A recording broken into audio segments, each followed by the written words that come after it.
आज आप सुने सावन मास की सोमवार व्रत कथा। एक बार पार्वती जी ने शिव जी से पूछा, मृतक लोग पृथ्वी पर मनुष्य इतने दुखी क्यों है? जगत जननी अपनी संतानों को निरंतर दुख और कलेश में घेरे देख कर दुर्वृत्त थी। इस पर शंकर भगवान बोले, प्रिया, मनुष्य के दुख का सबसे बड़ा कारण है उसकी परिनिंदा करने की आदत है। प्रत्येक व्यक्ति दूसरे में कमियां ही कमियां देखता है।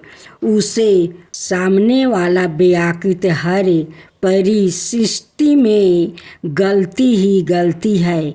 भगवत भजन के स्थान पर परिनिंदा में ही लीन रहता है और अपने आप को महान और निष्पाप सिद्ध करने में लगा रहता है। इस बात को सुनकर पार्वती जी कुछ बोली तो नहीं, पर सहमत भी नहीं हुई। भोलेनाथ उनकी शंका को समझ गए। बहुत दिन हो गया है, कहीं घूमने गया हूँ, चलो पृथ्वी पर घूम कर आते हैं। शंकर भगवान ने देवी का मन बहलाने के लिए कहा। इस प्रस्ताव से पार्वती जी बहुत प्रसन्न हुई और तुरंत तैयार हो गई। पति के साथ घूमने जाने का अवसर था, इसलिए उन्होंने सुंदर सुंदर वस्तु पहने, खूब श्रृंगार किया और लावण्यमयी तरुणी के रूप में शिव जी के समीप आई। पर यह क्या, शंकर भगवान जैसे थे, जहाँ थे वही वैसे ही बैठे हुए थे। पार्वती जी थोड़ा नाराज होकर बोली, क्यों, क्या चलना नहीं है? आप अभी तक तैयार नहीं हुए? भगवान शंकर पत्नी का मनोहक रूप देखकर प्रसन्नता से उन्हें निहारते हुए बोले, मैं तो आज एक वृद्ध के रूप में पृथ्वी पर घूमने जाऊंगा।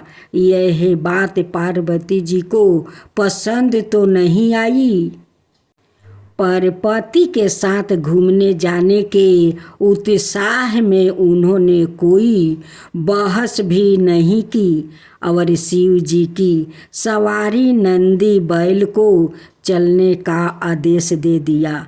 शिव जी, पार्वती और नंदी पृथ्वी पर एक वृद्ध पुरुष, तरुणी, सुंदर स्त्री और बैलों की सवारी के रूप में विचरण करने लगे। जब वो सब पहले गांव के समीप पहुँचे तो कुछ लोगों की नज़र उन पर पड़ी। वो लोग उन्हें देखकर हंसने लगे। एक व्यक्ति दूसरे से बोला, वह क्या जोड़ी है? दूसरा आगे बढ़कर बोला, और उस पर से अकल तो देखो, सवारी साथ में है फिर भी दोनों पैदल चल रहे हैं। इस तरह से कई प्रकार से उपवास करते हुए उन्होंने इन तीनों का आगे बढ़ना लगभग मुश्किल कर दिया और उनका मजाक उड़ाते हुए झुंड बनाकर उनके पीछे पीछे चलने लगे। उस झुंड ने अगले गांव तक उनका पीछा किया। अगले गांव में प्रवेश करने से पहले पार्वती जी ने शिव जी से कहा, लोग मजाक उड़ा रहे हैं, ऐसा करते हैं, आप नंदी पर बैठ जाइए और मैं पैदल आपके साथ चलती हूँ। जैसी तुम्हारी इच्छा कल्याणी। मध्य मध्य मुस्कुराते हुए भोले शंकर अपनी भारी भार काम देही के साथ किसी तरह नंदी पर विराजमान हुआ। पर यह क्या, पिछले गांव जैसा ही स्वागत इस गांव में भी उनका हुआ। लोगों तरह तरह के ताने बिरीद के रूप में भोला बाबा को देखने लगे। आपस में लोग बातें बनाने लगे। कैसा बूढ़ा है, कोमल सुकुमार स्त्री पैदल चल रही है और आप आराम से सवारी कर रहे हैं। कलयुग है भाई, कलयुग है। मन चलो ना तो देवी का चलना ही दूभर कर दिया। किसी तरह भीड़ से बचते बचते यह तीनों गिरते पड़ते गांव के बाहर पहुँचे। अब की बारी देवी की थी। सवारी करने की पार्वती जी तरुण स्त्री के रूप में बैल पर जा बैठी और वृद्धा पति के रूप में भोले बाबा साथ साथ चलने लगे। अगले गांव के कुएं पर स्त्रियां पानी भर रही थी। उन्होंने जब इस विचित्र जोड़ी को देखा तो तरह तरह के मुंह बनाकर इनकी तरफ इशारा करते हुए हंसने लगी, तरह तरह के उल्हान देने लगी। तरुण स्त्री की ओर उंगली दिखाते हुए एक ने कहा, अरे तुझे लाज नहीं आती? बूढ़ा पति पैदल चल रहा है और तू रानी बनी सवारी कर रही है। दूसरी ने बात आगे बढ़ाते हुए कहा, आजकल की बहू बेटियों तो सारी लाज शर्म घोल कर पी गई है। तीसरी ने अपने जबाने के गुण गान कहना शुरू कर दिया। इन सब की बक बक झक झक की परवाह ना करते हुए यह तीनों आगे बढ़ते रहे। माँ अपनी संतानों को व्यवहार से बहुत लज्जित महसूस कर रही थी, पर अब भी अपनी हार मानने को तैयार नहीं थी। अंतर्यामी भगवान सब कुछ जानते हुए अनजान बनने का नाटक करते हुए बोले, प्रिया, ऐसा करते हैं कि मैं नंदी को अपने कंधे पर उठा लेता हूँ, तब किसी को कुछ बोलने का अवसर नहीं मिलेगा। पार्वती जी कुछ जवाब देती है। इससे पहले ही शिव जी ने नंदी को अपने कंधे पर उठा लिया और चलने लगे। संतानों के व्यवहार से पहले से ही दुखी देवी पति के कष्ट से और भी अधिक लज्जित महसूस करने लगी। लेकिन यह क्या हुआ, वो अगले गांव के पास से गुजरे तो उस गांव के वासियों ने तो जैसे सारी मर्यादों ही तोड़ दिया। लोग अनाप शनाप बोलते हुए, उछल कूद मचाते हुए उन्हें परेशान करने लगे। आप शब्दों और भीड़ का उपद्रव अपनी चरम सीमा पर था। इस सब को झेलते हुए किसी तरह वो अपने को बचाते हुए गांव की सीमा से बाहर आए। भोले बाबा हंसते हुए बोले, कहो कल्याणी, अब तुम्हारा क्या कहना है? अपने देवता के सामने अपनी अभद्रा संतान के क्रियाकल्पों से देवी बहुत शर्मिंदा महसूस कर रही थी। खिसिया कर मुस्कुराते हुए उन्होंने कहा, आप ही सही है भगवान। मनुष्य अपने कर्मों की वजह से ही दुखी है और नरक जैसा जीवन जीने को मजबूर है।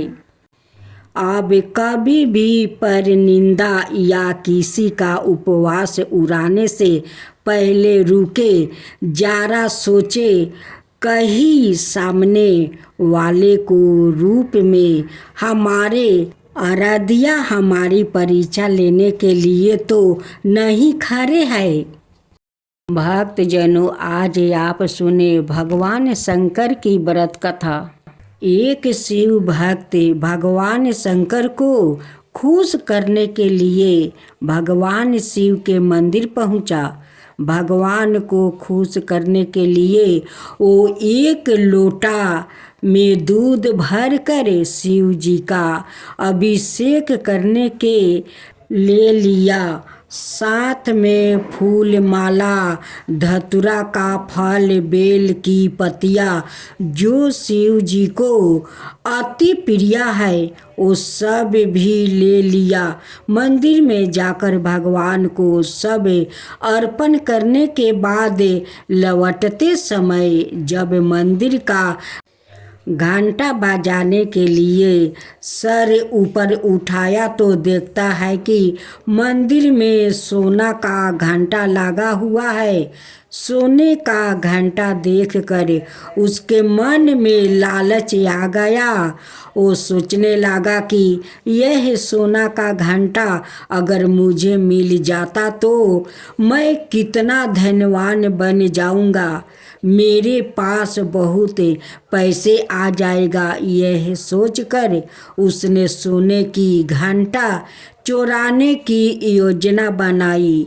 अभी तो दिन का समय था, चोरी करने के लिए उपयोगित समय नहीं था।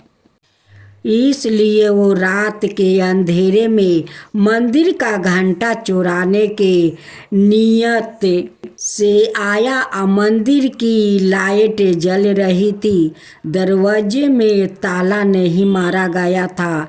ऐसा लग रहा था जैसे कोई उसके आने की बाट देख रहा है।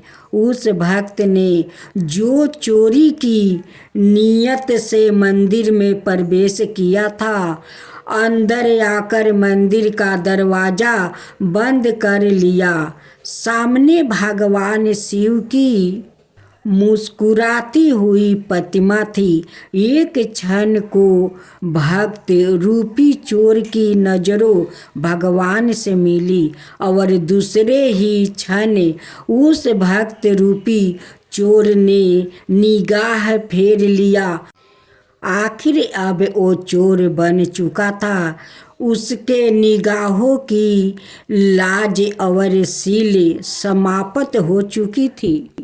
मंदिर का घंटा ऊंचाई पर था। उस घंटे को ऊपर से उतारने के लिए उस चोर को कोई ऊंची चीज चाहिए जिस पर वो चढ़कर घंटा को उतार सके। उसने मंदिर के अंदर इधर उधर नजरों दौड़ाई कि कोई ऊंची चीज मिल जाए जिस पर वो चढ़कर इस घंटे को उतार सके, लेकिन कोई ऊंची चीज नजर नहीं आई। चोर परेशान था। सामने भगवान बैठे बंद बंद मुस्कुरा रहे थे। भगवान से अपने भक्तों की मनोदशा कहाँ छुपी रहती है, युक्ति भी तो भगवान ही समझते हैं ना। उसे भक्त रूपी चोर के मन में भी तुरंत एक उपाय आ ही गया। जिस शिव प्रतिमा की वो रोज पूजा करता था, जो शिव प्रतिमा उसके लिए साक्षात भगवान थे, जिनके चरणों में उसका सारा संसार था, वो भगवान की मूर्ति आज उसके चोरी में काम आने वाली थी। आज वो शिव जी की प्रतिमा उस चीज की कमी को पूरी करने वाली थी जिस पर चढ़कर वो मंदिर के घंटे तक पहुंच सकता था। और उसने यही किया। वो शिव जी के कंधे पर चढ़ गया। कंधे पर चढ़ने के लिए उसे बहुत मेहनत करनी पड़ी। शिव जी के कंधे पर चढ़कर वो मंदिर का घंटा उतारने का प्रयास करने लगा, लेकिन यह क्या, घंटा तो अभी भी ऊंचा है। वो चोर बहुत मायूस हो गया। उसके नेत्रों में जल भर आया और जल का प्रभाव तेज होती ही भगवान भोलेनाथ के सर पर टपकने लगा। भगवान भोलेनाथ सदा अपने भक्तों की सुध लेने वाले, जल की धारा से प्रसन्न होने वाले, आज कैसे नहीं प्रसन्न होते। आज तो उनका एक भक्त अपना आंसू रूपी जल उन पर बरसा रहा था और तुरंत ही अपने भक्त के समक्ष प्रकट हो गया। वो चोर अपने भगवान को अपने सामने देखकर भाव भोर हो गया। भगवान तो अपने भक्त की मदद करने आए थे। उन्होंने मंदिर का सोने का घंटा उतार कर उस चोर रूपी भक्त के हाथ में थमा दिया। यह लो बस्ते, इसके लिए ही तुम इतना परेशान थे। हम तो तुम्हारी मदद करने आ गए। भक्त बस्ते, भगवान से अपने भक्ति की पीड़ा नहीं देखी गई। भगवान का दर्शन पाकर अब उस चोर की अंत धर्मात्मा भी उसे धिक्कारने लगा। वो भगवान के चरणों में गिर पड़ा। अपने आंसुओं से भगवान के चरणों को पखारने लगा। भगवान ने प्रेम से उसके सर पर हाथ फेरा और अंतर ध्यान हो गए। अब वो चोर फिर से शिव भक्त बन गया था, एक सच्चा शिव भक्त था। तो ऐसे है हमारे भोलेनाथ, कब किसको कौन सी बात पर प्रसन्न होकर दर्शन देंगे। भोलेनाथ कहाँ नहीं जा सकते हैं, वो तो कण कण में बसते हैं, जहाँ तहाँ जा सकते हैं। ससु जी रतिया के देखनी सपनावा में, ससु जी रतिया के देखनी सपनावा में, शिवजी आयल बानी हमारे अंगनवा में, शिवजी आयल बानी हमारे अंगनवा में। बहू और का देखेलू तू सपनावा में, बहू और का देखेलू तू सपनावा में। पावा पखरनी गंगा जलवा से, सासू पावा पखरनी गंगा जलवा से, हम भोगावा लगवनी बेल पातावा के, हम भोगावा लगवनी बेल पातावा के। सासू जी इहे देखिला हम सपनावा में, सासू जी इहे देखिला हम सपनावा में। ननद जी रतिया के देखनी सपनावा में, ननद जी रतिया के देखनी सपनावा में। शिवजी आयल बानी हमारे अंगनवा में, शिवजी आयल बानी हमारे अंगनवा में। भाभी और का देखेलू तू सपनावा में, भाभी और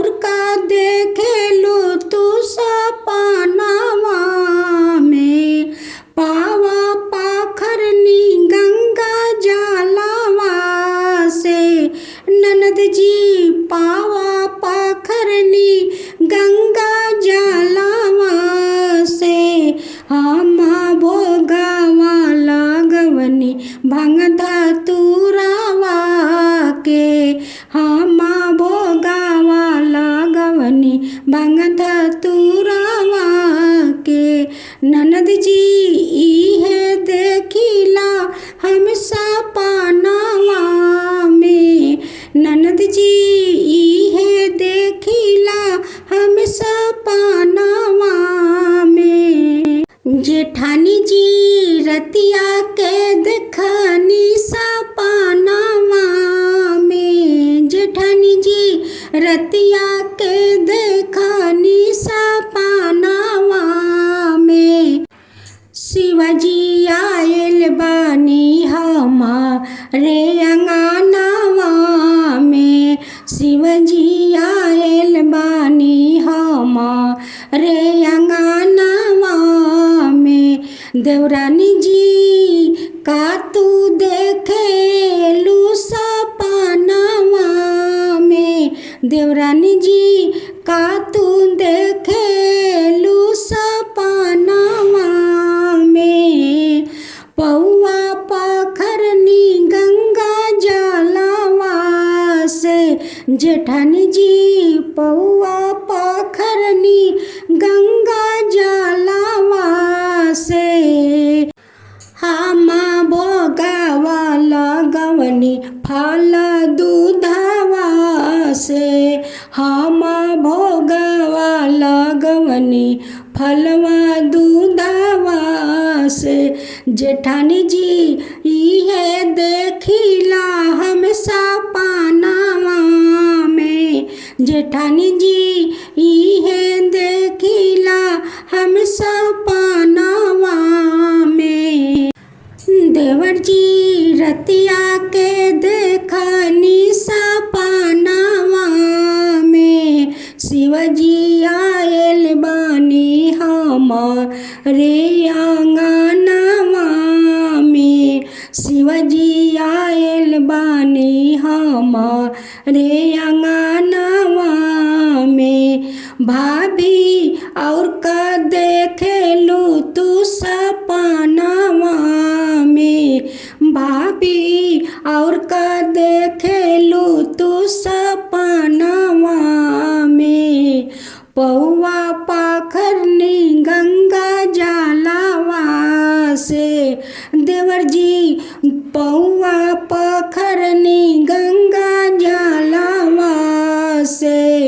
हम भोगावा लगवनी बेल पतवा के, हम भोगावा लगवनी बेल पतवा के। देवर जी इहे देखिला हम सपनावा में, देवर जी इहे देखिला हम सपनावा में। अब दूसरा भाग के। चांदी का त्रिशूल कमंडल सोने का, चांदी का त्रिशूल कमंडल सोने का। हीरा मोती लगा है डमरू वाला का, हीरा मोती लगा है डमरू वाला का। मैं जब जब तुमको देखूं तेरे जाटा में गंगा बिराजे, मैं जब जब तुमको देखूं तेरे जाटा में गंगा बिराजे। मैं मस्त मगन हो जाऊं, मैं मस्त मगन हो जाऊं। और करूं मैं तेरे नमस्कार, ओम नमः शिवाय, ओम नमः शिवाय। और करूं मैं तेरे नमस्कार, ओम नमः शिवाय, ओम नमः शिवाय। चांदी का त्रिशूल कमंडल सोने का, चांदी का त्रिशूल कमंडल सोने का। हीरा मोती लगा है डमरू वाला का, हीरा मोती लगा है डमरू वाला का। जब जब तुमको देखूं तेरे माथे पे चंदा सोहे, जब जब मैं देखूं तेरे माथे पे चंदा सोहे, मैं मस्त मगन हो जाऊं, मैं मस्त मगन हो जाऊं, और मैं करूं तेरी पूजा। ओम नमः शिवाय, ओम नमः शिवाय, ओम नमः शिवाय, ओम नमः शिवाय। चांदी का त्रिशूली कमंडल सोने का, चांदी का त्रिशूली कमंडल सोने का, हीरा मोती लगा है डमरू वाला का। मैं जब जब तुमको देखूं तेरे गले में सांप की माला, मैं मस्त मगन हो जाऊं, मैं मस्त मगन हो जाऊं, और करूं मैं तेरे नमस्कारा। ओम नमः शिवाय, ओम नमः शिवाय, ओम नमः शिवाय, ओम नमः शिवाय। चांदी का त्रिशूली कमंडल सोने का, चांदी का त्रिशूली कमंडल सोने का, हीरा मोती लगा है डमरू वाला का, हीरा या मोती लगा है डमरू वाला का। चेहरा दमक रहा है, बाती सी चमक रहा है, चेहरा दमक रहा है, बाती सी चमक रहा है। मैं जब जब तुमको देखूं, मैं जब जब तुमको देखूं तेरे चेहरा दमक रहा है, मैं मस्त मगन हो जाऊं, मैं मस्त मगन हो जाऊं, और करूं मैं तेरा नमस्कारा, मैं करूं तेरा नमस्कारा। ओम नमः शिवाय, ओम नमः शिवाय। चांदी का त्रिशूली कमंडल सोने का, चांदी का त्रिशूली कमंडल सोने का, हीरा मोती लगा है डमरू वाला का, हीरा मोती लगा है डमरू वाला का। मैं जब जब तुमको देखूं तेरे कमर में मिर्गा छाला, मैं जब जब तुमको देखूं कमर में मिर्गा छाला, मैं मस्त मगन हो जाऊं, मैं मस्त मगन हो जाऊं, और करूं मैं तेरे नमस्कारा। ओम नमः शिवाय, ओम नमः शिवाय, ओम नमः शिवाय, ओम नमः शिवाय। मैं जब जब तुमको देखूं बगल में झोला झूला है, बगल में झोला झूला है, बसहा परी सवार है, बसहा परी सवार है, मैं मस्त मगन हो जाऊं, मैं मस्त मगन हो जाऊं, और करूं मैं तेरे नमस्कारा। ओम नमः शिवाय, ओम नमः शिवाय, ओम नमः शिवाय, ओम नमः शिवाय।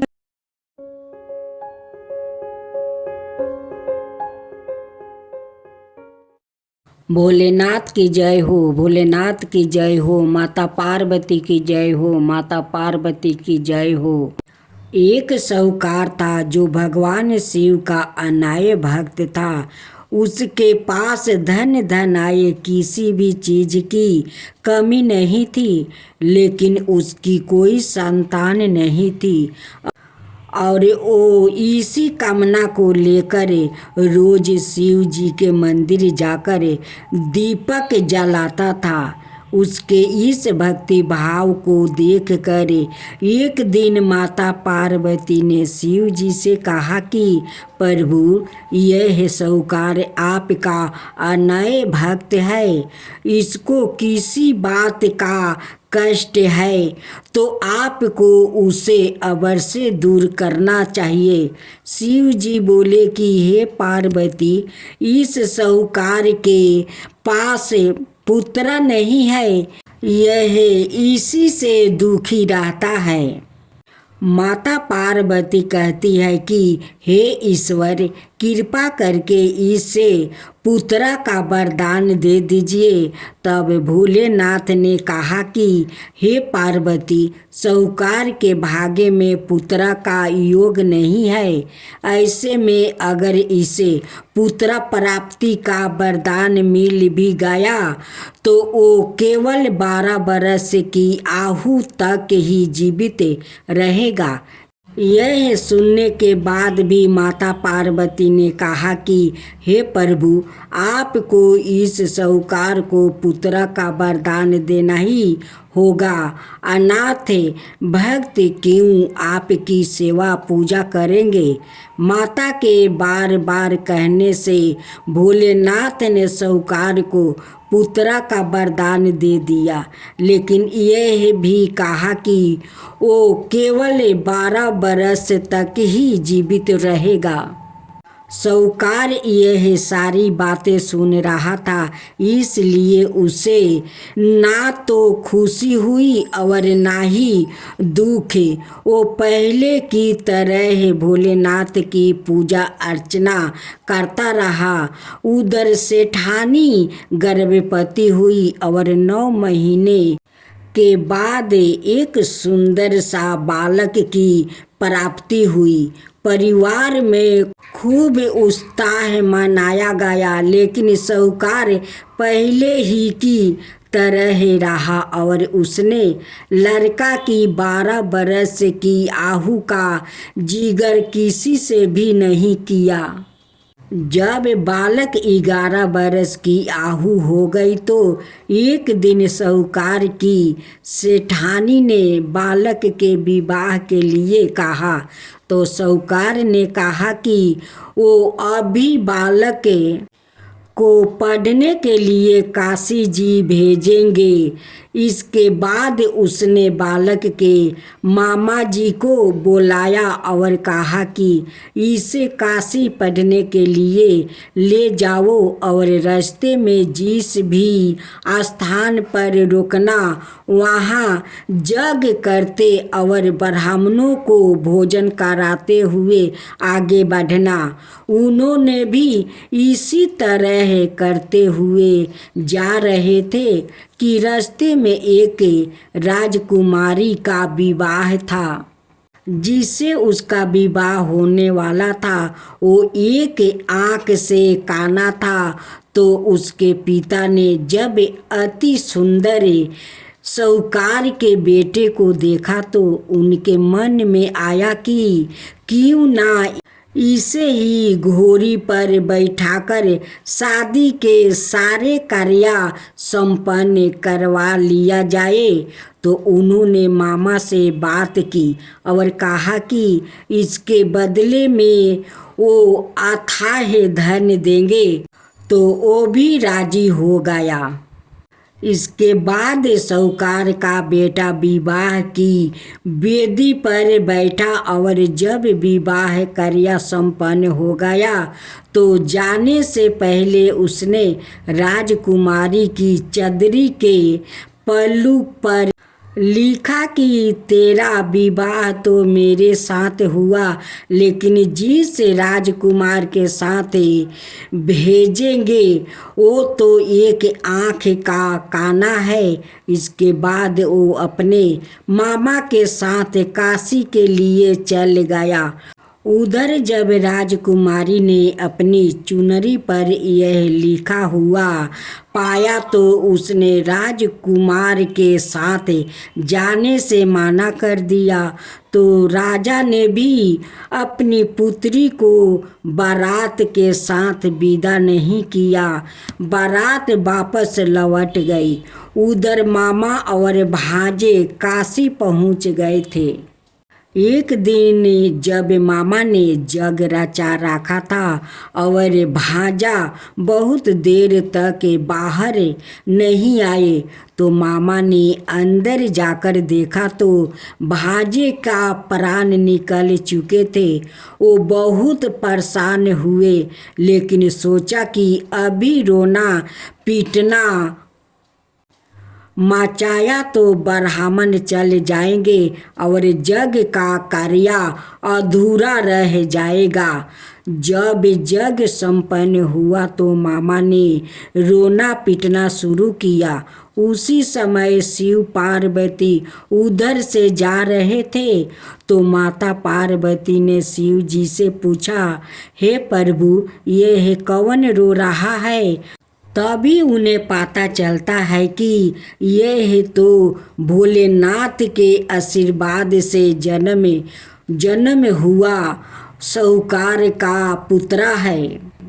तब माता पार्वती कहती है कि हे स्वामी, इसे जीवित कर दीजिए।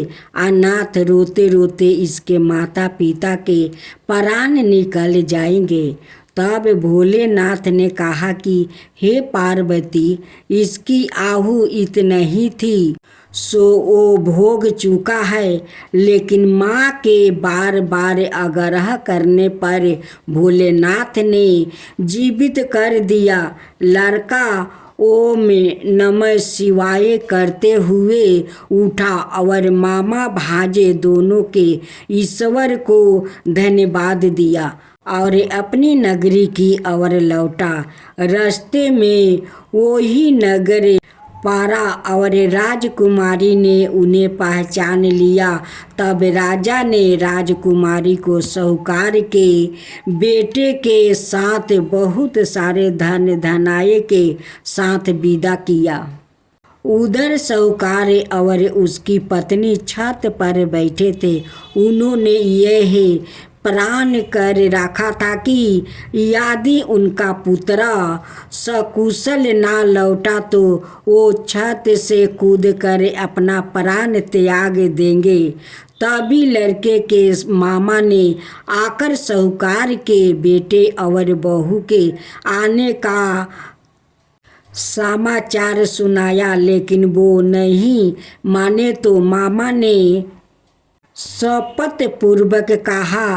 तब तो दोनों को विश्वास हो गया और दोनों ने अपने बेटे बहू का स्वागत किया। उसी रात साहूकार को सपने में शिव जी ने दर्शन दिया और कहा कि तुम्हारे पूजन से मैं प्रसन्न हुआ। इसी प्रकार जो भी व्याकृत इस कथा को पढ़ेगा या सुनेगा, उसके समस्त दुखों दूर हो जाएगा और मन बचित सभी कामनाओं की पूर्ति होगी। जय शिवा ओमकारा, प्रभु हरे शिवा ओमकारा। ब्रह्मा विष्णु सदा शिव अर्धंगिनी धारा। ओम जय शिवा ओमकारा। एकानन चतुरानन पंचानन राजे। शिव पंचानन राजे। हंसासन गरुड़ासन विषवाहन साजे। ओम जय शिवा ओमकारा। दो भुज चार चतुर भुज दस भुज अति सोहे। तीनों रूप निरखता त्रिभुवन जन मोहे। ओम जय शिवा ओमकारा।